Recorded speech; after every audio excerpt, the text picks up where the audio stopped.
Dans le cadre de son dernier plan sur la durabilité et la biodiversité, la Commission européenne veut réduire de moitié l'utilisation des pesticides chimiques d'ici 2030. La Commission précise qu'il ne s'agit pas d'une interdiction totale, même si l'objectif de 50% serait juridiquement contraignant. D'ici 2030, la moitié des pesticides chimiques devraient être remplacés par des alternatives, avec des pratiques comme la rotation des cultures et des technologies comme l'agriculture de précision. Nous proposons également d'interdire toute utilisation de pesticides dans les zones sensibles comme les écoles, les hôpitaux, les parcs et les terrains de jeu.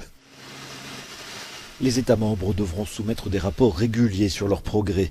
Des fonds européens seraient également disponibles au cours des 5 prochaines années pour couvrir le coût de cette transformation. Mais de nombreux gouvernements s'y opposent déjà en affirmant que le moment est mal choisi compte tenu de la crise alimentaire actuelle.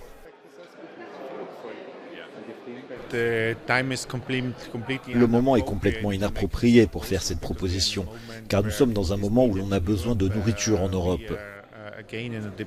Nous sommes à nouveau dans un débat sur la sécurité alimentaire en Europe et proposer ces deux règlements maintenant est tout simplement inapproprié.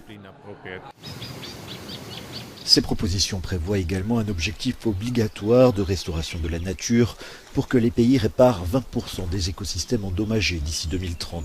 Pour le commissaire en charge de l'environnement, cette idée est gagnante pour tout le monde.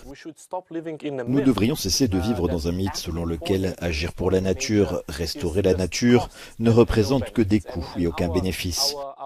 Notre étude d'impact montre qu'1 euro investi apporte 8 euros de bénéfice. L'un des principaux objectifs est d'inverser le déclin des pollinisateurs comme les abeilles, qui selon les experts augmentent les rendements agricoles et aident à restaurer naturellement les écosystèmes. Les plans devront être approuvés par le Parlement européen et le Conseil européen avant d'avoir force de loi.